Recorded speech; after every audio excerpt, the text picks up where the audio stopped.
Jnanatimirandasya Jnananjana Shalakaya Chakshurunmilitam Yana Tasmai Sri Gurave Namaha Narayanam Namaskritya Naram Chaiva Narotamam Devim Saraswatim Vyasam Tato Jayam Udirayat Om Sahana Bhavatu Sahanao Bhunaktu Sahaviryam Karavavahai Tejasvinam Aditamastu Ma Vidvishavahai. Hare Krishna, Krishna Krishna, Hare Hare, Hare Rama, Rama Rama, Hare Hare. All right. Chapter 2 continues. 第2章の続きね。 Anybody remember the name of the chapter? 第2章の名前覚えてますか？元のタイトル。 Nobody remembers? なんちゃらヨガ。Very good, Sankhya. Do you want a thorough definition of Samkhya? サンキャの時義的な意味欲しいですか？ Well, whether you knew you wanted or you didn't, you're going to get it. まあ、どの道別にそんなの知りたくないと思ってた人も聞くことにはなります。 Enumeration? Enumeration is one definition. 一つの意味が Enumeration. それからオポジット。 Rekyo. This is Ayurveda, they call it enumeration. こう物事を上げて並べていくっていう意味の列挙。 Genetic conditions, ne? アイルベーダでも使われますけれども、その遺伝的なこととかね。Also can mean number. あとは、数字。 According to our definition, mostly, it's referring to the analytical discrimination between spirit and matter and the path of devotional service as described by Lord Kapila. シュカピラが記した魂と、物体、物質との間の、過程。 Yeah, so this is in Bhagavatam. で、これはバガバタンの中にありますね。Right. So understanding of body and soul, right? とにかく体と魂を理解していくことですよね。 Understanding the link with the Supreme with very rigid intellectual discrimination, understanding the process of the consciousness moving into matter. で、意識、魂がどのように、物質というレベルに入ってくるのかを思いっきり、知性的に識別していくってことですよね。Yeah, that's probably the best definition, especially most applicable to what Krishna is talking about in this chapter. 特に、この第2章でクリシュナが話している、語っている内容を踏まえても、まあ、そういうふうな、定義がいいのかな。Yeah, there's other things, but that's good enough. いろんな定義があるけどね。 So we're at Nitan Ju-kyu. はい。 Ne? Yainam veti hantaram Yaschainam manyate hatam Upautau na vijanito Nayam hanti na hanyate Yainam veti hantaram Yaschainam manyate hatam Upautau na vijanito Nayam hanti na hanyate. Neither he who thinks the living entity the slayer, nor he who thinks it is slain is in knowledge. For the self slays not, nor is slain. 生命体が他を殺す、また殺されると思うのは真実相を知らないゆえである。自己の本性は殺しも殺されもしないのだから。Yes. So, once again, it's this concept of killing and being killed and being the killer. ね、ずっとみんなで話してきている殺し、暴力、殺す人、殺されるとかね。So, in essence, Bhakti Yoga バクティヨガでは、is teaching us about feelings. 感情っていうもの、感覚っていうものを教えてくれてるんです At, ね。 at our core, at our real essence, the true aspect of what we are emotional. ね。で、私たちのその本性、本体の部分、そこに感情的な要素がありますね。 This is absolutely true. 確実にありますよね。 Just look at us as babies. 赤ちゃんを見てみましょうね。 We're crying and just emoting constant emotion. もう常に泣いたりとか、何かしらの感情を常に表現するんですよね。 Oh, we get good at hiding it as we get older, 年を取るうちに感情を隠すのを上手に私たちはなっていきますが、 but not so good actually. でも実際そこまで上手に隠せているかっていうとそうでもないね。 Because someone who does a lot of meditation can always identify, no matter how much you try to mask. どれだけ表面を覆おうとしても、瞑想を徹底してきている人はそれを見抜くことができますね。 So, at our true essence, we are emotional and we are feeling creatures. なので、その真実相のレベルで言えば私たちは感情というものを持つ生き物であるというね。 But so the Bhakti Yoga aspect is about removing, like I said earlier, the attachment to the external reality to identify those feelings and who their source and also their source and their direction is actually headed. で、今日午前中にその感情っていうものを外にあるものを自分の内側で欲しているものだと思い込むっていう話ね、ちょっとありましたね、恋愛の文脈で。で、実際はその感情っていうものがそもそもどこから来ているのかと、どこに向けていくべきなのかって話もしましたね。 Yes. So if we understand that the question earlier was about emotions, like in terms of relationships. 特にそのパートナーシップにおける感情の話、今日出たよね。 And if we know that actually all of our feelings come from the feeling of separation from Krishna. で、私たちが抱くすべての感情はクリシュナとの別離、離れてしまったことからすべて生まれています。 That's actually kind of the primary mood of bhakti is actually separation. And that's like what our kirtan, everything comes out of that feeling of separation. で、そのバクティにおける、土台となる第一の感情っていうのはそのクリシュナとの離れ離れになっているというこの状態を思う感情だね。 And this is also why always, no matter what, I'm always encountering questions about partnership because partnership's kind of about connecting. It's that feeling of separation. I want to feel like someone is there. で、土台となっている感情が大元と離れ離れになってしまっているという状態なので、多分それが理由で必ずパートナーシップの質問が出てくる。それは要は一人ぼっちになっているという感覚から、ここには絶対この人がいるんだっていうつながりのある感覚を持ちたいからですよね、私たちは。 But you know, when you have someone there, then you have a whole other set of problems. And it's just the same feelings. そこに誰かがいたってね、どうせいろんな問題が起きて結局そういう意味では究極的に一人っていう気持ちはありますが、 And that's because there is someone always there all the time. You're just not paying attention. 本当はずっといてくれている人、ずっといてくれている人がいるのに、そっちを私たちが向かないからですね。 The story that Mahatmaji used to tell me all the time. マートマジーはいつもこう言っていました。 It's a little story. You've heard it before, probably. 聞いたこときっとあるような話だけどね。 But he always repeated it, so I will also repeat it.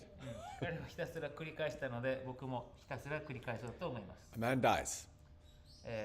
人が死にました。 He's talking to God. Oh God, my whole life, I had so many things happen all the time. Some good, some bad. But I always felt like when I look at the path, like footprints on the beach, I could see that there was two sets of footprints, but sometimes there was only one set. So why did you leave me alone at those times? I felt so separated and abandoned. で、死んだその人が神のもとに行って神に話しかけます。自分の人生を振り返る。それは砂浜に足跡があるように今見えていて、あなたがいて共に歩いてくれていた時、つまり2人分の足跡があった時と1人の足跡しかない時があって、僕が1人だった時、なんであなたは私を置いていったんですかと神に問いかけます。 God said, I was always there. Just in those bad times, you could not walk. So I carried you. で、神が言ったのは、僕はずっとあなたと一緒にいたんだよ。でも、あなたがボロボロで歩けなくなったから、僕があなたを担いで一人で歩いていたんだよ。Yes. So that essence of who we are, that feeling essence, it cannot be polluted, cut, divided, changed, anything. で、その感情的な部分、その真実相の部分っていうのは、焼いたり切ったりとか壊したりとか何も傷つけることのできないものですね。はい。Alright. Very good. Prabhupada says a good thing in the purport. 解説でプラッパーダいいこと言ってますね。He says, yes, it's very bad to kill anyone. 何者であっても殺すのは良くない。The state will punish you, also God will punish you. 国もそして神もあなたを罰するだろう。But Arjuna is not just killing random people. He's not murdering people. で、アルジュナはむやみやたらに殺人を犯していくっていうことじゃないからね。勘違いしないでね。Yeah. He's there for a particular reason in a particular way. 具体的な理由で、まあ事情があって、そういうシーンですよね。It's like it's like a chess game. It's like they all line up and they all like back in the day, they used to just all go on the battlefield and there's like it's like consensual killing. They're going up understanding this might be my last day. チェスみたいなもんって考えてもいいかな。そのかつてのその戦が、かつての戦に行く人はみんなもう今日が自分の最後の日かもしれないなって思いながらもう向かっていくわけですよね、戦地に。Yeah. And actually there was rules of war for a long time. で、戦争における規則っていうものは長いことありました。People actually, I can't even believe it. And during war, people actually followed the rules. I don't even understand how that happened. なんで戦争においてすらこう規則っていうものが守るっていうことができたのかはちょっとわからない。すごいなと思うけどね。Yeah. So that's a little bit about the violence. まあ暴力についての By, 話ね。by the way, chess is an Indian game. で、ちなみにチェスはインドの発祥のゲームですよ。Yeah. Anybody play chess? チェスやる人。We can play. Hi. Hi, Padma. Yes, I taught her too. Yes. Yes. I had a question. No question. Mm-hmm. Do you usually talk about those 4 primary love towards God in part 1 or no? Yeah, we do. It comes up. Okay. It'll come up. It'll come up. Yeah. Those are Ras. We'll get there. Hi. Niten Niju. 2.20. Najayate mridyate nakadachin. Ayatam bhuva bhavita vana bhuya. Ajo nitya shashvato yam purano. Nahanyate hanyamane sharire. Najayate mriyate navakadachin. Nayam bhutva bhavita vana bhuya. Ajo nitya shashvato yam purano. Nahanyate hanyayamane sharire. For the soul, there is neither birth nor death at any time. He has not come into being, has not come into being, does not come into being, and will not come into being. He is unborn, eternal, ever-existing, and primeval. He is not slain when the body is slain. 魂にとって誕生はなく死もない。原初よりありて永遠にあり続け、肉体は殺され朽ち滅びるとも、彼は成就して皆不滅である。Yeah. Prabhupada brings up the 6 transformations, according to the Vedas, that the body goes through. プラッパーダはベーダによる6つの変化の段階、解説で書いてますね。It takes birth from the womb. まずは子宮から生まれる体の話ね。Of the mother's body. Remains for some time. で、しばらくそこにいる。Grows. 成長する。Produces some effects. Produces some effects. 何かしらの変化を及ぼす。Gradually dwindles. Dwindles like going. Withers away, like a plant withers away. で、後に朽ちていく。And then vanishes. で、消えていく。6 big transformations we go through in the body. 体が経験する大きな6つの変化ね。Soul does not do anything like this. 魂にはこういうことは起こりません。Yeah, it can't be born, right? It's always kind of present. 生まれるっていうことがないんでね、もうずっとあるんだからね。Yeah. So we understand that, I hope. で、願わくばこれが分かるというね、みんなね。Krishna is systematically repeating it. ただただこう言葉として繰り返すんじゃなくてこう実感できるというですね。You might notice, even when you were a kid, and even if you as you are now, there's some part that's just unchanging. It's not changed at all. 子供の頃と今の自分振り返ってみてもずっと変わらない部分、ずっとあなたと言える部分がありますよね。If you feel your body, if you go into your body, you'll be like, oh, I feel old, or oh, I, whatever, something. I feel this or that or the other. 体のこと、体の感覚だけに身を任せると、もうまるで全然違う年取ったなとかね、ここがああなったこうなったとかあると思うけど、But something is pure and perfect, unchanged. だけどもう全く完璧、純粋と言える変わらない部分っていうのがあるはずですね。Yeah. Yes, does anyone remember the 3 words that are the qualities of God's body? 神のその体の性質を表す3つの言葉、覚えてる人いますか？ Sat, Chit, Anand. サッチッタナンダ。 Sat is サットの意味は truth. Chit, boom.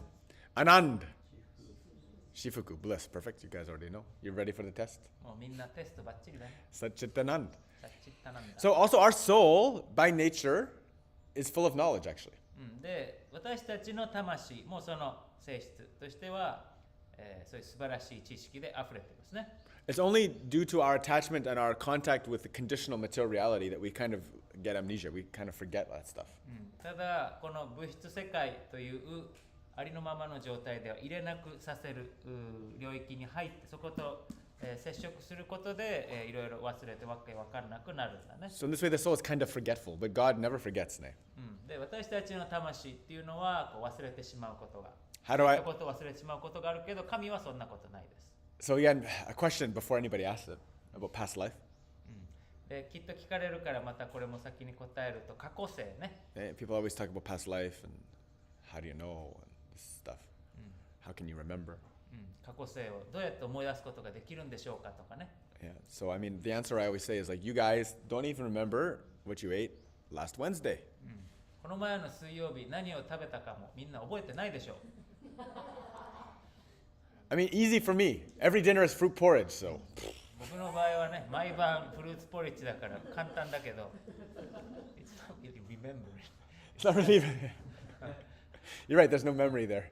これを別に思い出してるわけじゃないのね。ただ知ってるだけで。Let's just have it. Haribo. David says hi again.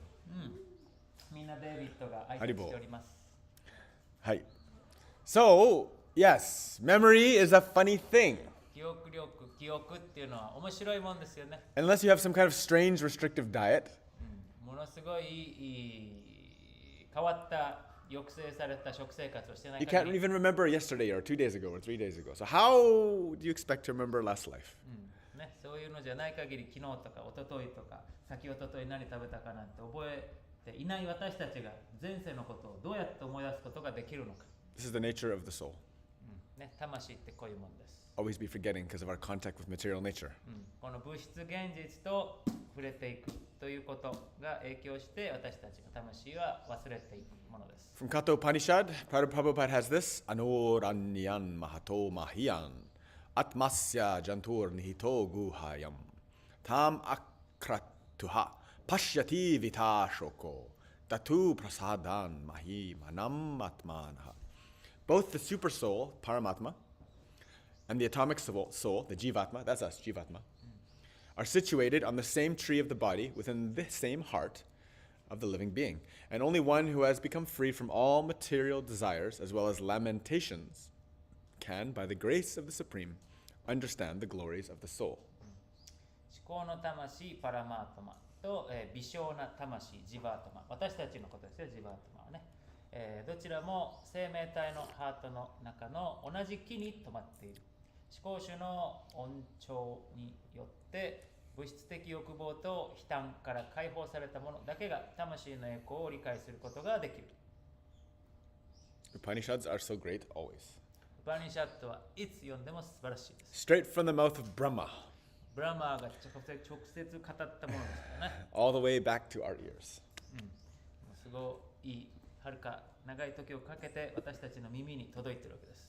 Niten Niju Ichi 2.21 Vedavinashinam nityam yahinam hajam avyayam katam sa purusha partha gam gatayati hantikam Vedavinashinam nityam Yahinam ejam avyayam katam sa purusha partha kam gatayati hantikam.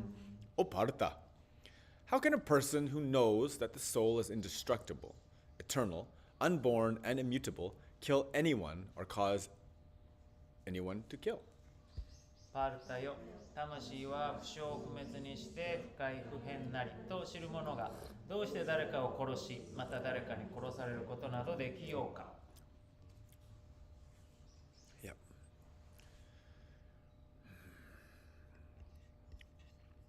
Yes.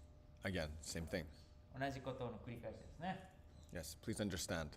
If you really, really, really, truly, truly, truly understand this, then all those troubles of the world, it's just a play. It's just a big theater.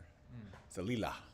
このことを本当の意味で理解したら、世の中でできている一見大ごとに見えるそのすべてが劇に見えるわけですね。だからリラという言葉を使うわけですよね。ど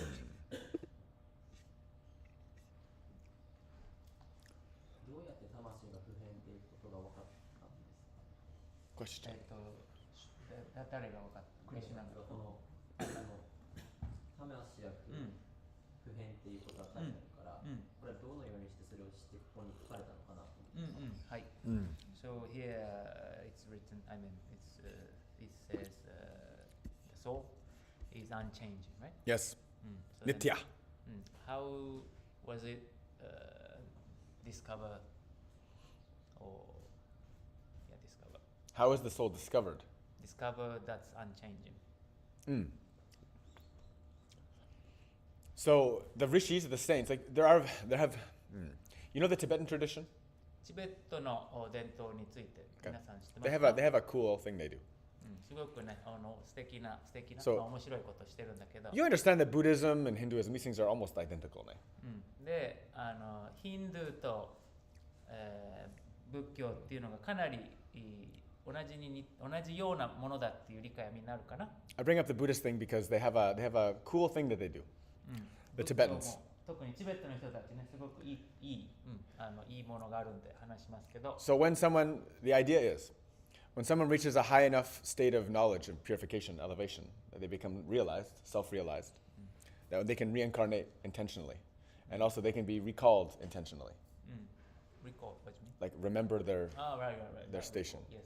で、チベット仏教の修行を続けていって、もう浄化がほぼ、完了する段階まで来ると、好きな、意図したところに生まれ変わって、かつ前世の記憶を持ったまま転生することができると言われています。So actually there are so many stories of children who have remembered past lives, so many.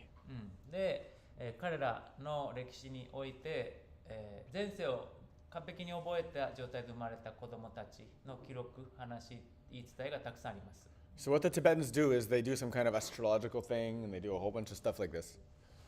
And then it's a special lama. So what they'll do is they go find, they figure out where he reincarnated. で、先生術とかも使って、きっとここにこの、特別なラーマなんだけれどもがきっとここに生まれ変わるはずだっていうところを探しに行くわけですね。Then they'll bring a whole bunch of his personal effects, like a lot of stuff he had. で、その前世で、持っていた所持品を持って会いに行くわけですね。Mixed in with other things. でもそうじゃない、彼が持っていなかったものと混ぜて。And they basically just put him in front of the kid and say, choose one. で、その子供の前にバーッといろんなものを置いて、その自分の持ってたものを選ばせるわけですね。And then usually they have like 5 or 6 candidates, you know. で、ここの地域でとかっていう形で見るから5、6人可能性のある子がいるんで。And they have several rounds of testing, and then so that one's mine, that one's mine, that one's mine, and they know exactly, like with confidence, they choose exactly the right ones. で、1回だけじゃなくて何回もそれをテストしていくと、これは僕のですよ、これもっと僕のですよって毎回こうバッチリ選んでいくわけですね。And then that person becomes, then the monks they go to the families and they say, well, looks like he's a reincarnation of our lama. If you would like, we can take him and train him. で、It's up to you. そのラーマの転生した子供を迎えに来た、その寺院の僧侶たちが親に話して、どうやらうちのホニャラララーマの生まれ変わりのようで、よろしければ、こちらの寺院で引き取って、修行をさせますけれどもっていうわけですね。So these cultures, these devotional cultures, these like deep, it's very, very deep stuff. If children all over the world have memories, like you can hear stories of kids in America who have memories of being Japanese, and then they take them to Japan, and then they know exactly where they are, the houses, they go into the house, they see all the ancestors on the wall, they name every single one of the person perfectly. で So many stories of this. In India, every single country. でこういう前世の記憶を持った子供の話っていうのは別にチベットに限ったことじゃなくて、アメリカのに生まれた子供が僕はもともと日本人だったんだっていうので日本に連れて行ったら、自分の家もバッチリ覚えてて、家を入ったら家の中に、先祖の写真がこういっぱいある中、あれは誰々さん、あれは誰々さんって全員の名前を覚えてたっていうのも言い伝えでありますね。If you look into this topic, it's so deep. There's so many instances, stories, cases, a lot. なのでそういった事例は探してみるといっぱいありますよ。So just common people have this experience. 一般の人にもあったりすることだからね。Even so, of course, the idea is that this knowledge was passed down from God Himself, right? So actually, how do we know? Because God told us. で、そもそもなんで魂は変わらないと最初に分かったのかっていう部分で言えば、これはもともとさっき言ったけど、神が最初に語ったものなので、もう神に明かされたっていうのが始まりなんだけれど、But even if you don't believe that, でもそんなわけないと仮に思ったとしても、and you can experience that this is happening, you そ can れ verify it happening. で実際にそれは、そうであるということは実験して検証できる。If there's enough people who are doing meditation and exploring this topic deeply, if simple common children born in Occidental countries and also all over the place can have this experience, for sure the people who are exploring very, very deeply can discover this. で、そういった、過去世の記憶を持った子どもたちがこうやって世界中に実際事例としているので、このトピックに、すごく深く集中して瞑想していく修行者のグループを作ったら確実にその瞑想の先で、これに気づくことはできると思います。Yeah, there's so many things. But let's go on. いろいろこれもねありますけれども、進んでいきましょう。はい。はい。この解説のところで、丸さんみたいに、殺人犯には死刑を下すべきって書いてあって、でも殺人犯が犯した罪のために来世で苦しまなくて済むって書いてあるんですけど、前のオンラインアシュラムに出てたギータの中で、自殺をするととても悪いカルマになるっていうのをおっしゃってたんですけど、これはここに書いてあるのは、この殺人犯は悪い、その苦しまない、来世で苦しまなくて済むっていうのは、悪いカルマにならないってことではないのかっていうのと、あとはその自殺とはちょっと違うかもしれないですけど、なんかその例えば安楽死とか、いかなる理由であれ、その人間が自らその死を選ぶっていうことに対して、そのカルマがどうなっていくのかっていうのを教えてください。はい。So in this book from Samhita, Prabhupada mentioned so those who murder someone should be executed by the. はい。 So then also and then they say it's for them not to suffer in the next life in purpose. Yes. And I remember from the previous, not previous, in your class in the past, you mentioned about suicide. Yeah. And suicide is making bad karma. Yes. Then Definitely. in the world right now, there's A lot of suicide. and also easy death. How do you? Oh yeah. This would be like how do we call this again? God dang, what's the word? Euthanasia. Euthanasia. Yes, euthanasia. Yeah. So Yes. this is not. My really- country's like at the forefront of this. Oh really? Yeah. So again, this is also your like intentional, It's kind of a suicide. right? Yes. So then, how do we see it in the context of karma? Yeah. I mean, I think I think suicide is not good. I actually don't agree with euthanasia so much. I know a lot of people think like, oh, if they're so suffering so much, whatever. I was like, I have a more dharmic approach to it, right? で、 So, that was yes. not suicide, but he did it. So Chai just committed suicide. Yeah.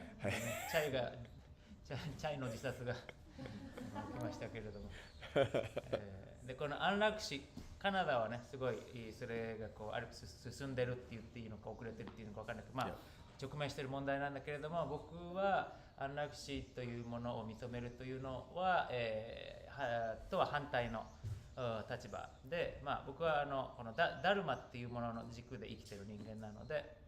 The Buddhists, for example, are very strict on this.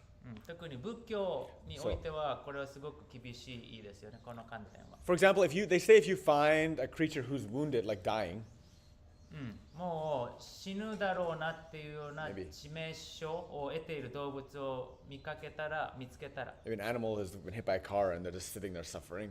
車にひかれてまだ命あるけど死にそうな犬とかね。Actually, a few months ago, I went to get water from the Wakimizu we go to, and there was an like a kind of a baby inoshishi in the river just dying right in front of me.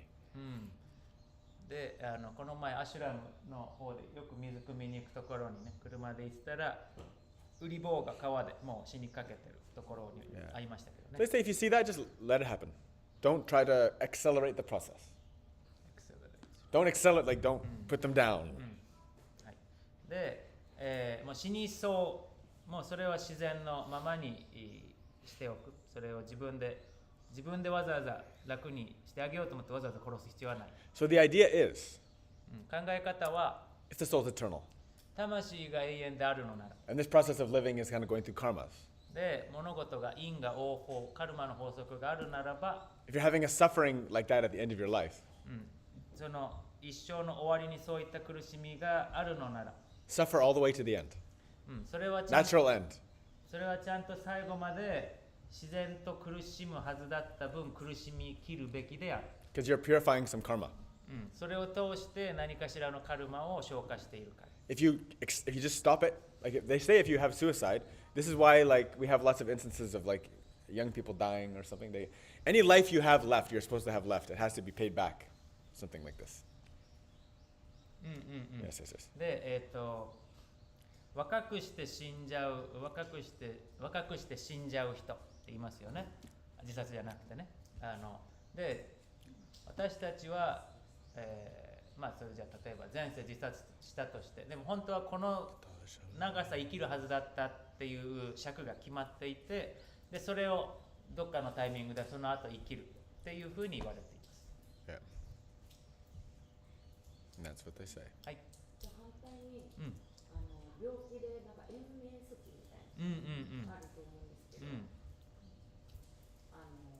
それも、その苦しみを取ってあげたいっていう思いからその選択をするわけだけど家族が、それも本当はそうするべきではなくて、その本人の誰もとして見とるべきなのか。はい。So kind of what the opposite. Sometimes we use some medical To keep them alive. Yeah, So yeah. long. Yes, yes. So we should let them be naturally. I would, who really understands, who knows this stuff perfectly, Who knows this stuff perfectly? 完璧な答えを持ってる人がいるかって言われたら自分を含めて分かんないんだけれど、But for example, like my mom was a nurse, yeah? ちなみに僕のお母さんは看護師です。 She was a nurse for like 28 years or something like 28 that. 年ぐ 30らいや years, ってる 30かな、 years. 30年ぐらいやってるかな。She saw hundreds and hundreds of kids die, like in her arms. Babies, children, everything. で、小児科なので、もう僕のお母さんの腕の中で死んでいった子供が何百人といます。She worked in the intensive care ward in the hospital, which is kind of like the last, it's like most of the kids don't make it. They're just kind of like, either they're like coming back from extreme cases or they're on their way out. ほとんどの子がもう最後死ぬ、子供たちの行く病院の科で、ほとんどの子たちはもう死んじゃうような状態で、奇跡的に回復する子もいるみたいな子たちを見る部署にいるんだけど、 So she taught me a lot about this stuff. なのでこのこのトピックに関していろんなことを教えてくれました。A lot about death. 死についてたくさんね。 And then a lot about this thing about like even like they're plugged into a machine and they just keep them going for a long time. その延命措置についての話もしてくれましたね。And it's, you know, it's difficult to let go. で、その手放す執着、これを離していくっていうのは難しいですもんね。Letting go is, you know, that's one of the main lessons of life, isn't it? Letting go. 人生における、一番大事な教えの一つとも言える感じがしますね。Not attachment. Like imagine if Leo, you know, he smashes his head, he becomes brain dead, but you're keeping him alive with a machine. A part of you wants to keep faith that maybe he'll come back. You never know. ね、何か事故にバンってあって脳死になっちゃったけど他の体生きてる。でももしかしたら回復するかもしれないって信じたい自分の気持ちとかってきっとありますよね。If you take away the machine, he's going to die. You know? And having children, babies, I meditate on this immediately. I already understood, like, my attachment is growing. I have to meditate on their death, every step. で、父親になってその子供に対して自分の愛着というか執着というかがどんどん育っていくのを日に日に感じるので、死についての瞑想は本当にしっかりやらなきゃいけないなって親になって強く思いましたね。Yeah, it's important. You never know. You never know. There's no guarantee, right? It's not like we sign a contract, you're going to die an old person. で、あなたは老人になったら死にましょうねなんていう契約で命の終わりを決められるわけじゃないから、いつ誰がどのタイミングで行くか本当に分からないですから、ね。Only Krishna knows, right? クリシュナしか分からないですよ Yeah, ね。we just let things just happen, right? So this is really connected to our parigraha, non-attachment. なのでこの話は、アパリグラハね、山の最後のこの無執着とかなり結びついた話ですね。Right. Yeah. So the next one, Nita Niju Ni, is very relevant. And I chanted this in your Shavasana today. 今日みんなのシャバーサナ中に唱えたんだけど、次のはかなり関係のある説ですね。One of my favorite ones. Vasamsi janani yata vihaya navani grinati naroparani tata sharirani vihaya janani anyani samyati navani dehi. Vahamsi janani yata vihaya navani grinati naroparani tata sharirani vihaya janani anyani samyati navani dehi.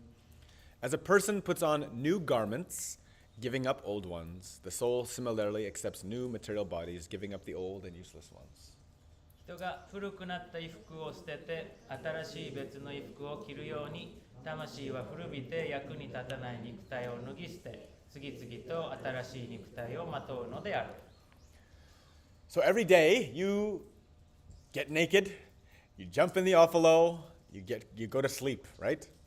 毎晩裸になってお風呂に入ってきれいになって寝ますよね。Do you cry and despair taking off your clothes? お風呂に入る前、服を脱ぐとき悲しみで泣きますか？ These clothes have to go, they're getting dirty, I throw them in the washing machine. Oh no, my shorts, my pants. 汚れた服を洗濯機に入れるときにズボンがシャツがってなりますか？ Okay? So if you have the higher wisdom and you understand this nature of the soul, the body is the same way. And all of the bodies and all the deaths, it's the same thing. で、このことをちゃんと分かっている、そういった知性があれば、魂はただ服を着替えるがごとく体は変わっていくものであるっていうのが分かっていれば、どの命についてもどの死についてもそういうふうに見れるようになりますね。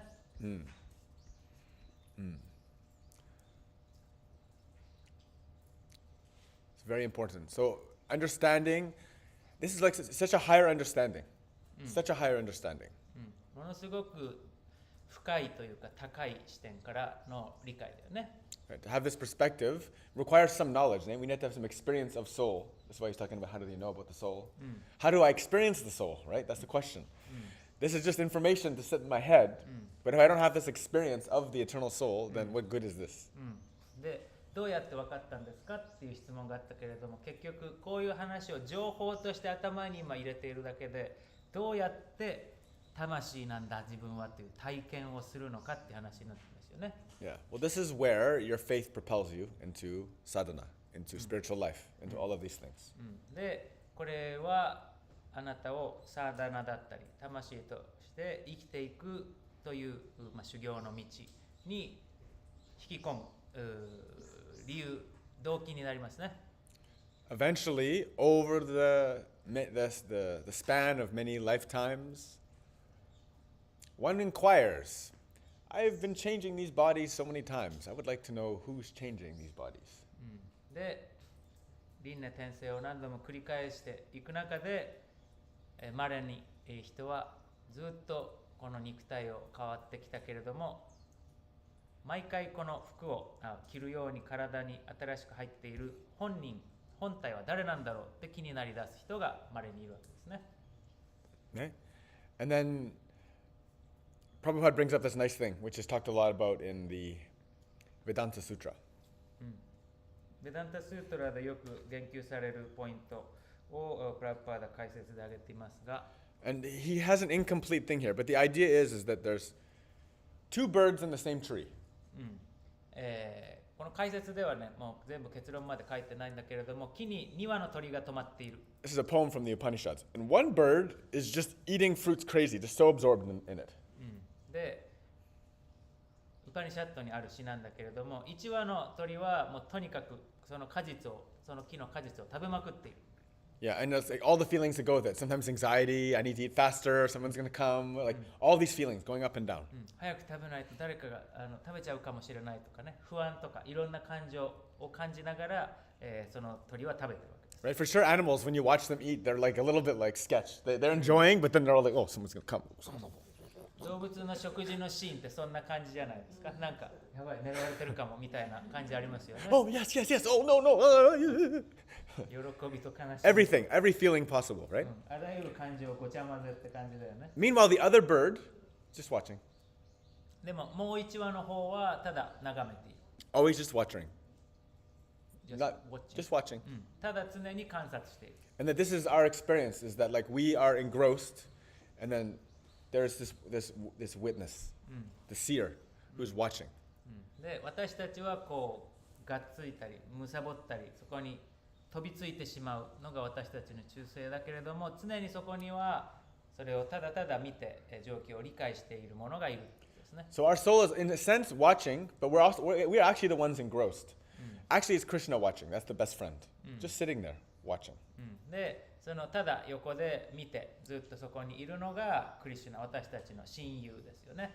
So that's why this yoga is all about turning and watching the watcher. Turn around and watch the watcher. で、ヨーガっていうのは See the seer.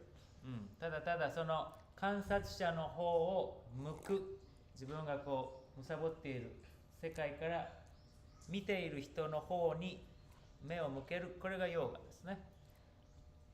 See the eyes behind the eyes. Hear the ears behind the ears. 目の一歩奥にある目に目を向ける、耳の一つ奥にある耳で聞く。These are inner experiences that happen in our sadhana and practice. And there's so many. This is what yoga is. Yoga is the means to know what that is, to discover that and have the experience, not just intellectually, but in practical reality.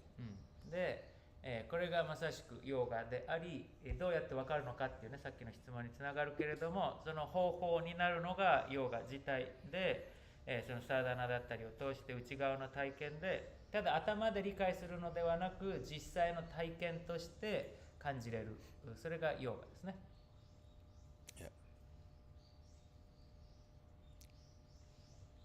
Good? いいですか？ Nita Nijusan.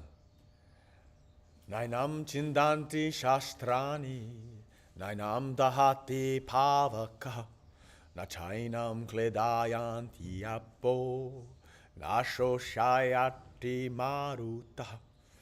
Nainam chindanti shastrani, nainam dahati pavaka, nachainam kledayatyantyappo, nasoshayati maruta. The soul can never be cut to pieces by any weapon, nor burned by any fire, nor moistened by water, nor withered by the wind. どのような武器を用いても魂を切り刻むことはできない。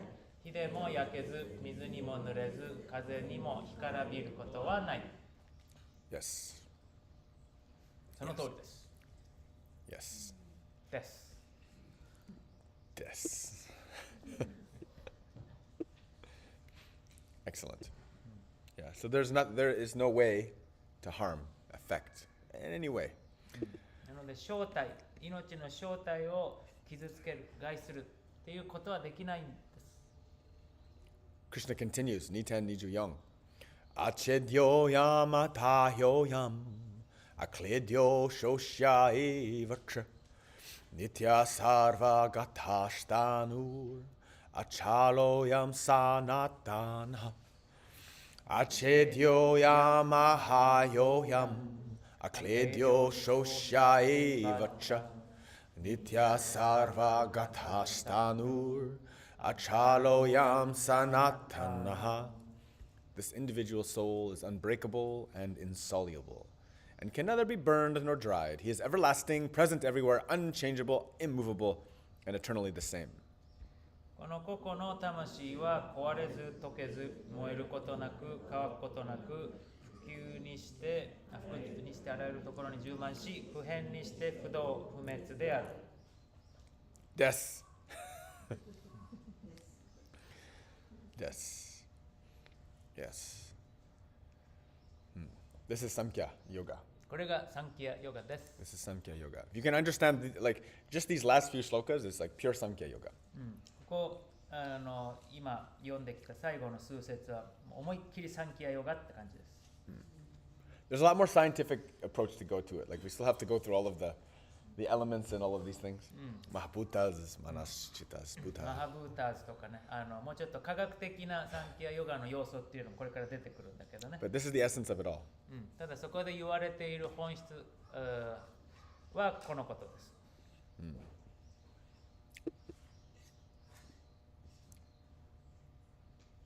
All right, just one more to kind of tie up these last two. Niten Niju go.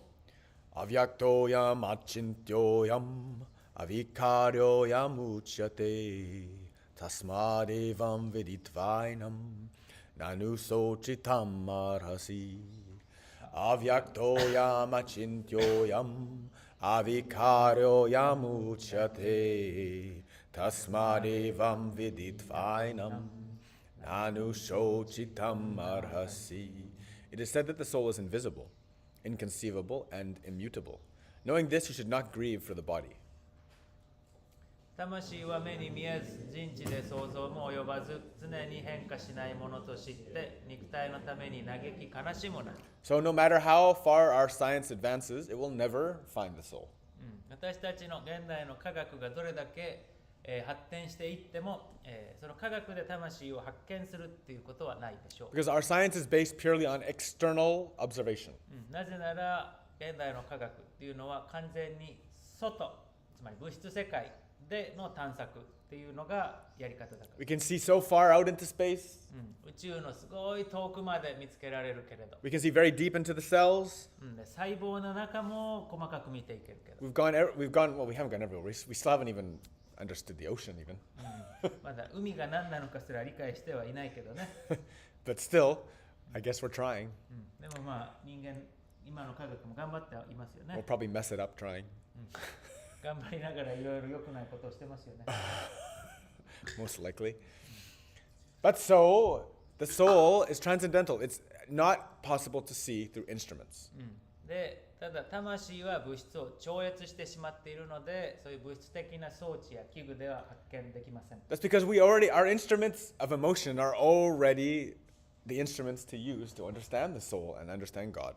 で、私たちはある種魂、そして神っていうものを理解するための装置としてこういう感情とかを持っているわけですね。 That's the thing, is our body is the most advanced technology there is. And its designer made it that way intentionally. で、何度も言うようにこの人の体っていうのが、最も、優れた優れた科学技術であり、これを作った人は具体的な意図を持ってそのように作っています。 Yeah. The instrument is this body, and it already contains the soul gone through the consciousness, projected through the matrix of the body.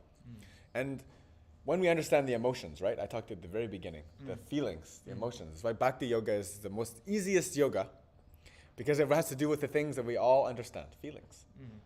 で、今日の最初にもね、感情を本当の意味で理解していくみたいな話をしたけれども、神はこの魂がこの体に入って、この体の仕組みを通して外の世界をこう見れるように作ってあって、で感情っていうものがそこにあって、でバクティヨガがなぜ一番簡単な誰にでも開かれたヨガかと言ったら、誰でも理解できるこの感情っていうものを通して修行していくヨガだからですね。Yes. When we can understand all of this, the experience of the soul becomes very easy, actually. Through purification, through everything, this experience comes from inside. で、このことを本当に分かって、いれば、そして、修行を続けていけば、本当に内側で、魂っていうもの、その実態を、経験すること、それはそんなに難しいことではないです。The best way? Devotion, love. で、一番いいのは献身、愛ですよね。Your desire for companionship, all of the things we do. It's all about feeling. If you have a bad feeling, you won't do anything. Like, you won't do anything. で、またこう、集いを求める気持ちとかね、本当に心が本当に傷ついてる時って何にもやる気が起きませんよね。Right? Your emotions are really the boss. もう感情の、言いなりとも言えるね、そういう意味では。You can't really control it. 本当の意味でのコントロールはできないのかな。Yeah. So that's also why, for example, the sadhana, like the discipline, the kiritsu, だからこそサーダーナーにおける、例えば規律ですね。 it helps us to understand our real feelings. 本物の感情っていうものが何なのか、分かるように育ってくれますね。Because you're emotional. You're like, I don't want to wake up in the morning, right? その感情って言ったら朝早く起きたくないっていう気持ちもあるもんとかってなってきますね。But by doing so, でもその続けていくと、 this is why guru is important, right? You have to surrender to guru teachings. You guys came here and surrendered to this teaching, so thanks to the guru. Why, hey guru, we can do this. でだからこそグル、そしてグルが伝える教えにひれ伏していく、身を委ねていく、そこに信仰心を持つことが大切。みんなもこの教えを知りたいと言ってここにこう集まってこの教えを聞いてるわけですよね。Yeah. グルがいたからこそこれができているので、グルに、感謝しましょう。And so all this process, you understand your feelings coming out, right? We do asana, very uncomfortable. These emotions come up. What is that? アーサナをしてる気持ちよくはない、なんか不快だな、感情がこうわーって湧いてくるとかね。What is that? It's emotional attachment to a sanskara that occurred in the body, and it gets glued to a muscle. And then when that muscle works, it brings up the emotion. で、それは過去の感情がサムスカーラとして体の具体的な場所とある種くっついて筋肉に固着していて、その筋肉の部分が開いたり使われたりするとやっと外れてくるわけですね。 And then we practice, and then we purify that, and then our emotion no longer is stuck about that movement or whatever it was.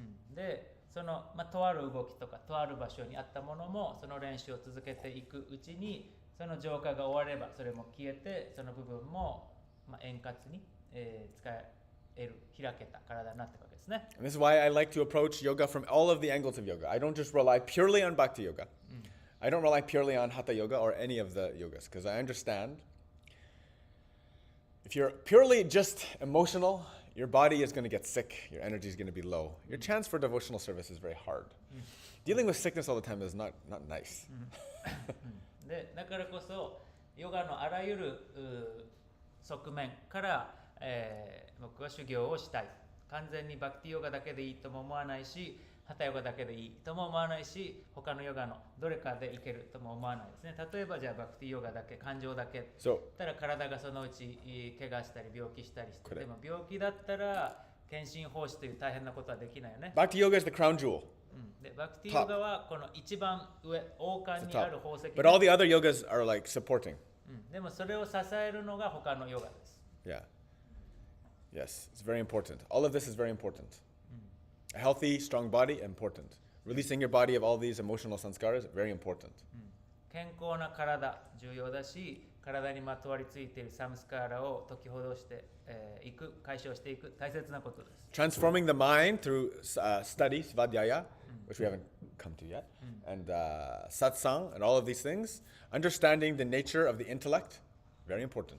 でもうちょっとしたら勉強するけどね、スワディアや、自ら学んでいく、知性を鋭くしていく、でここでヨガで説かれていることを頭でも理解していく、これもサツタンガの時間を通してとても重要ですね。Learning about service, 奉仕について学んでいくこと。how to do service without attachment to the results.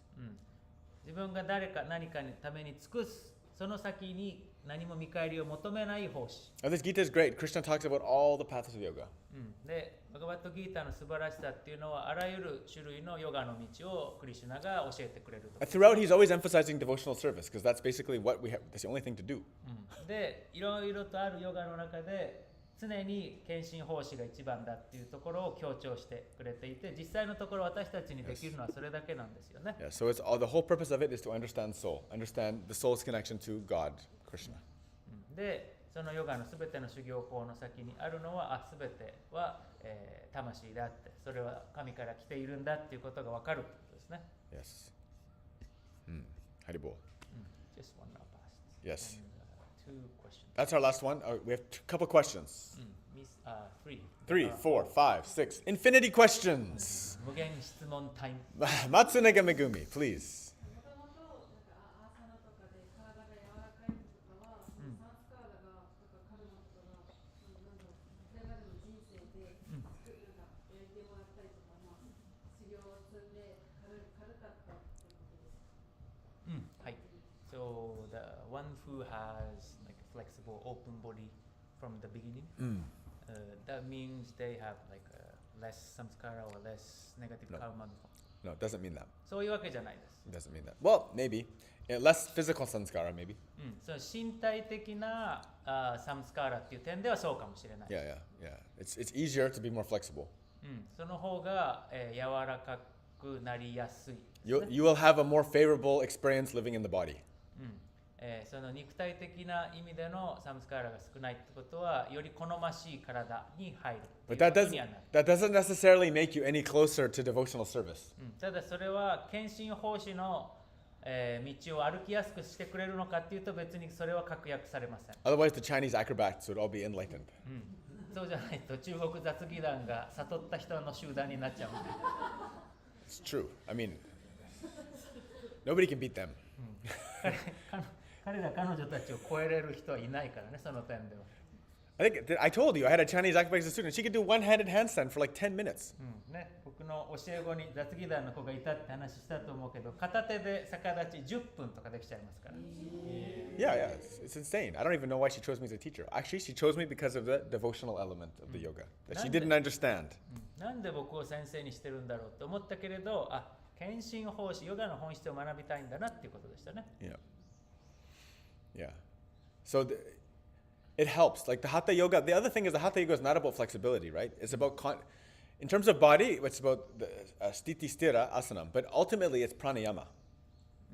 で、Hatha Yoga. そもそもハタヨガは体がこう柔らかくなるっていうのがゴールでもないよね。で、スティティ、スーカマーサナムあるけれども、メインのポイントはプラナヤマですよね。Yeah. And what we understand about prana in the pranayama is that prana is a gift of God, actually. で、プラナヤマという修行において私たちが分かっているのは、プラーナ、これは神からいただいた贈り物である。Is actually God. もう神自体と言える。Keeping us alive. 私たちを生かしてくれているものですね。Sustaining us. 私たちを維持してくれるものですね。Yeah. And that's one way to find him is through the breath. で、一つその神を理解する一つの方法として呼吸があるわけですね。Everything in the universe is breathing. Even the tatami is breathing. It's expanding and contracting. 畳さえ呼吸して広がって縮んでをしてますから。The particles are always oscillating and they're expanding and contracting. They're always in a state of flux like this. They appear to be breathing, though maybe not with lungs and the exchange of oxygens on a chemical level. で、肺みたいに科学的なレベルで言うと二酸化炭素と酸素を交換してみたいなことはしてないかもしれないけれど、その拡張と収縮っていうのを呼吸のようなことを分子レベルでしてるわけですね。But so, and I talked to this before when I was in Tokyo. Actually, the path of Hatha Yoga to get enlightenment is so impossible. で前東京のワークショップでも話したけど、ハタヨガを通して悟りを得る、これはもうほぼ不可能です。Like using only hatha yoga, it's so difficult. ハタヨガだけでそこに行く、ものすごい難しいです。So we use hatha yoga as an assistance, as an aid.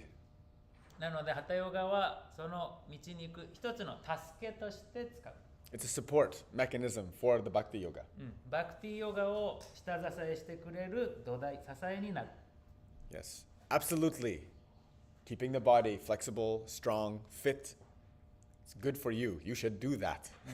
ね、体が柔らかく力もあって引き締まったくましい健康な体でいることをしてくれる、そういう意味で絶対やるべきですよね。And we can also transform every asana into an offering, a yajna そ to して Krishna. どんなアサナもヤグニャ、クリシュナへ捧げるもの、捧げ物にすることができます。 with tapas inside. 内側のタパスで起こす火の儀式ですね。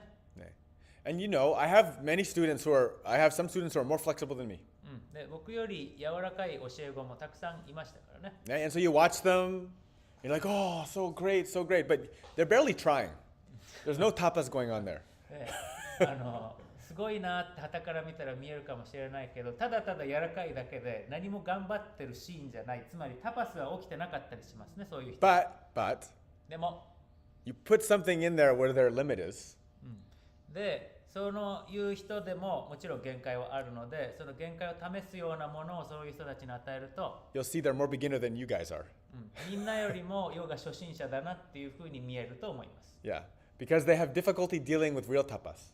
本物のタパスにあまり直面しないからこそ直面するのが苦手なんだね。 And this is why so many of my students are very advanced. で、私の教え子、上級者と言えるのがたくさんいるけれど、 in terms of hatha yoga. ハタヨガにおいてね、 Because I can always, no matter how flexible they look to be, I can always see where the tapas point is for them. なぜならどんだけ柔らかい人でも、こうしてあげたらこの人にタパスを渡せるなっていうのを僕がなぜだか気づけるからですね。 Like Shihoko, for example. 例えばシオコもそうです She's よね。 super flexible. ものすごく柔らかい。 You watch her practice, she's flexible than everybody. Me too. 僕も含めたら誰よりも柔らかいですよね。 But I know every single weakness she has, and once it comes up, she doesn't like to do it. でも彼女の弱点を全部僕は分かっているので、それのを与えるとそれは嫌そうにはしますよね。Yeah. What's the weakness? Don't worry about the weakness. Focus on your own weakness. 自分の弱点に集中して生きていく方が大事です。 My job as the teacher, my job is to know where the tapas point is for everybody, no matter what the state is. で、どんな状態であれ先生っていうのは教え子の一人一人の弱点、をちゃんと見抜いていくことが大事ですね。 And if you train hard, you can also be a teacher like that in your own way, in your own world. 僕がそういうふうにしているようにみんなもそれを心がけていけば、みんななりそれぞれ違うけれどもそういう先生になれますよ。 Yeah. So flexible body doesn't mean any closer to enlightenment. It just helps. なので、体が柔らかい、それは悟りには別に近くなることは意味しないが、いいことはある。We always have to remember that ultimately, no matter what we do, everything is by the grace of Krishna. で、とにかく忘れちゃいけないのは何があってもそれはクリシュナの恩恵で起きていることであるということですね。If you understand that, then your love can be authentic. で、それを分かっていればあなたの愛はまがいものではない本物になります。 If there was something you could do, it wouldn't be real love. If there's something you could do to gain Krishna's favor, like if I do this, he's gonna love me. This is still rajasic. It's still working for the fruits. It's wanting a target. Yeah, I want this, so I'm gonna do this. これをできたらクリシュナの愛をもらえるんじゃないかっていうふうに思っていたら、まだその愛は本物純粋ではなくラジャス的な見返りを求めたものだもんね。Hi, Haribol. Okay, more questions. Hurry up. あと、セイ君とセイ君ミカちゃんと、はい。魂自体は、こうなんか工事の次元に行きたいとか、何かこう成し得たい、なんか求めていることはある。はい。So the soul itself, does it have some purpose to go like a higher platform, or the soul has some purpose or goal? Each soul. all souls in conditioned reality feel the pains and suffering of separation. で、物質現実にいる魂、そのすべてがその別離、離れてしまったっていうこと、その苦しみを味わってますね。Yeah. So our whole purpose is to no longer be separate from Krishna. Krishna is of all those feelings that we have. Krishna is the core, the very center. で、なので離れ離れではなく元のところに戻りたいとすべての魂が思っていて、あらゆる感情を経験する中で、その一番中心にある感情がそのクリシュナの元も原点に戻りたいという思いですね。I think that answers the question. 質問の答えになったかな？ I think it does. Who else is next? I'm shooting these off fast. 顔を見てあげた。Kaori. 日常の中でのその感情だったりとか体験でサムスカーラが溜まっていくんですけど、はい。浄化していくサーダナとか瞑想を通して浄化していくことで、そういう悪いサムスカーラというのが取り除かれると思うんですけど、なんか前リカちゃんがオンラインの先生のズームやった時に言ってたんですけど、そういう悪いサムスカーラがたまらないように、なんか映画とかあんまり見ないようにしてみたいなことを言ってたと思うんですけど、なんかその日常的なことで、なんかそのサーダナとか瞑想以外にその悪いサムスカーラがたまらないためにやった方がいいこととかやらない方がいいことがあったら教えてほしいです。はい。So I understand through our daily experience, we accumulate samskara as an impression from okay. So then in that Zoom interview of With Rika, yeah, right. Like she said, she's trying not to watch movies that Yeah. that helps her to Yes, of course. unfortunately accumulate some samskara. So Yes. in daily lives, I understand sadhanas and like everything is there for Yeah. us to clean. But is there anything you suggest to do or suggest not to do in order not to accumulate unnecessary bad samskara? Well, Rika's not incorrect. She's not incorrect. You listen to a song on the radio, the song can replay in your head all day long, 2 days, 3 days, 1 week, 10 weeks. Like some people have that problem for a whole lifetime. で、リカはその点で言えば間違ってないんですね。なんか聴いた曲が数日頭の中で鳴りやまない、もしかしたらずっと聴いちゃって止まらないみたいな人だっていますから。Right? Maybe these days you have like the girl, I can't remember her name. She's running, playing with the kids. She's going, Om Namo Bhagavate Vasudevaya, like this, right? Because it's in her head. 名前忘れちゃったけど、このね道場で女をバガバって歌って楽しそうにしてる女の子、あの子とかもう完全に入ってますもんね。曲が。Yeah. Understand this devotional life is doing the same thing that the movies and the music, they're all trying to capture your attention and your money and everything, right? But devotional life is just trying to, like a mantra, capture your mind and direct it towards that intention, right? It's not polluting. It's a very pure impression.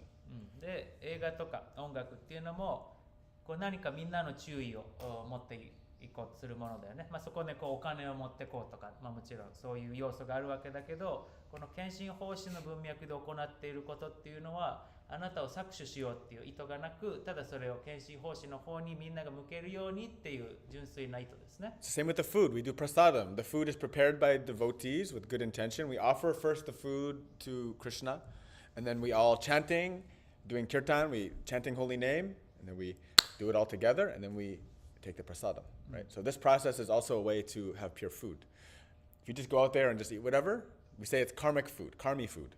Means it like creates karma instead of is not devotionally oriented, right? で、ここでの食事、プラサダムも、献身者たちが作って、まずはクリシュナ、神に捧げて、私たちはキルタン、聖なる神の名前を唱えて、それからいただく。これは純粋な、食事。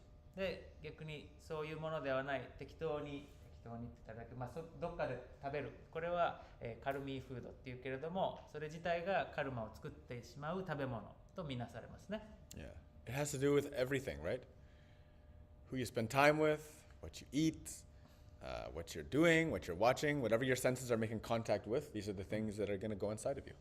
なので、どういう人と一緒にいるのか、どういうものを食べるのか、どういうものを目にするのか、私たちが、五感を使って何とつながって、へ行くのか、それが全て自分の内側に入ってくるものなので、Yeah, you know. You have a conversation with somebody, 誰かと会話をする、it affects you big time. でそれに大きな影響を受けますよね。Every time I talk with Pablo, my language gets a little bad for a few days. 多分ちょっと話をする数日言葉が汚くなる。It's true. Can't help it. This is the company of the people. It has a big effect on the mind. 誰と一緒にいるのかっていうのは意識、心に影響を及ぼします。Yeah, it has a deep effect on us. So if you understand this, then you try to. This is why I talk a lot about devotional culture. だからこそ何度も献身奉仕っていうこの文化をみんなに伝えてるわけですね。This is why I say, come down, live down here. Let's do Sri Ashram. Let's grow a huge, beautiful devotional community. That's what I'm trying to do. Not for me, but for us. だからこそみんなに近くに引っ越してきて一緒にシュリアシュラムで献身奉仕の素晴らしいグループになって育っていこうよって言ってるわけですよね。それは僕のためになるっていうことではなく、みんなのためになるからですよ。Yeah. Hi. Haribol. Who's next? ミサ。 Misa. 2つあるんですけど、うん1つ目が、その魂は永遠とこうなくならないのが分かるから、なくなってこう、着ている服から離れるだけだっていうのを分かる。なんか目の前の物的な体とは別れってことになるから、そこでなんか悲しむというか、ブッダもなんかちょっと記憶違うかもしれないですけど、母親が亡くなった時は涙を流したっていう、なんか一節があって、なんか別にその悲しみに執着して崩れたりしなければ、なんかその目の前の体とお別れすることに対しては、ちょっと悲しいというか、涙が出るというのは別にそう執着にならなければ大丈夫、なんか別にいいのかっていうことと、もう一つは、保険証の裏とかにも臓器提供みたいなのが今あってどうするかみたいな。私はなんかこうそれはもう人間が犯しちゃいけない領域をやってるような感じがして、なんかノーと思ったんですけど、今、体は別に服みたいなもので、ここを神殿と考えるなら神殿を工事したりするじゃないですか。だから別にその誰かの体を工事するために自分のものを、与えて、そして他の人の体がまたきれいになるんだったらいいのかっていうふうにちょっとあれと思ってしまう。はい。はい。Hi. The first question. So the concept of soul is eternal, and it's just changing like clothes. The body is like a changing clothes. Yes. And it makes sense. Hi. But at the same time, when we say goodbye to someone leaving their body, it like sometimes we feel sad and we cry, and it might be wrong. But I remember Buddha when he saw her mother dying, he was crying. So if it's not making us really attached to that separation, and also if that sad feeling kind of bring us down, if it's not doing anything like that, it's fine to just Of course, feelings are totally natural. so going through the sad feeling like mourning is fine. That's normal. That's normal. Totally normal. That's the first question. Totally normal. Yes. The second question is, I used to think that donation of the organ after that. Yeah. I used to think that's in the realm of the God, not in the human. Not something humans should manipulate. But now I understood body is just a temporary thing. Yeah. It's not my thing. So then also sometimes we refer to our body as like a shrine of the soul. And the temples and shrine needs some reconstruction sometimes to fix some part. So then if I consider somebody else's body is just a shrine of the soul, and if they need my body, some part of my body to be built, I feel like it's actually a good thing. So how do you see it? I mean, I don't really have an opinion about that. I don't really know. It's okay. It's good. I don't think it's. I'll probably burn my body. But yeah, take the organs out. Sure, doesn't matter. It's all ashes anyway. で、一つ目の、その感情っていうのは自然なものだから、その執着するわけじゃなくっていう話だったけど、その感情を経験するっていうことはいいというかもう自然なことです。問題ない、いいです。ですね。で2つ目に関してはそれについて特にこう自分でこうしようっていうのがないけど、自分はまあ死んだら焼いてもらおうかなと思ってるけど、別に焼いたらどうせ灰になっちゃうんだし、臓器だけ取ってもらったって別にいいかなとのことです。自分としては。Yeah, should be okay. いいと思う。その提供は別にそういうふうに考えていいと思います。You know, there's so many, like even with regards to death and like the body, so many traditions have different opinions. その死とまたその肉体に関する考え方も流派によってかなりいろいろな考え方がありますね。Some people say that the soul kind of hangs out around the body for a while. 死した後、魂は肉体の周りをしばらくうろつくっていうふうに言う人たちもいるしね。That's why they don't like to do these things. And that's also why they like to burn the body too, is so after a certain amount of days, they want to totally destroy the body so the soul can move on. で、魂がもう次の旅にちゃんと行けるように体をちゃんと焼いてなくしてしまうことが大切だっていうふうな考えもありますね。The interesting thing about the soul, the organ thing, is like if you get for example, if the person is a smoker and then you get their organ, it'll make you have cravings for cigarettes. That's what they say. で、臓器で面白いのは、例えば喫煙者だった人の臓器を、提供してもらうと、それまでそうじゃなかったのに、喫煙をしたくなるっていうふうに言われてますね。So maybe if I give up my organs, I'll turn people to vegetarians. 僕の臓器をあげたらその人が菜食になるかもしれないね。Converting vegetarians even after death. 死んだ後さえ人々を菜食に変えていくことができるかもしれない。Suddenly they start squatting on the toilet. Yeah. I never squatted on the toilet before, but I have an irresistible desire for a cold shower and squatting on the toilet. なんか知らないけどトイレでなんか和式でしたいし、朝は冷たい水浴びたくなったな、なんでだろうとかね。And I found myself just practicing handstand for some reason. なんか知らないけどずっと逆立ちしてるな、なんでだろう。And chanting Hare Krishna. What is this? なんだこれハレクリシュナって口から出てくるけど止まらない。Any more question? 他質問まだあった？大丈夫？ Good. Vanchakalpatarubhyacha kripasindubhyaevacha patittanam pavanebhyo vaishnavibhyo namo namah. Hare Krishna, Hare Krishna, Krishna Krishna, Hare Hare, Hare Rama, Rama Rama, Hare Hare. Thank you, everybody. Online Ashram, Saki, Hitomi, Junko, Keiko, Moena, Shiori, we love you. Bye-bye. Instagram, bye-bye.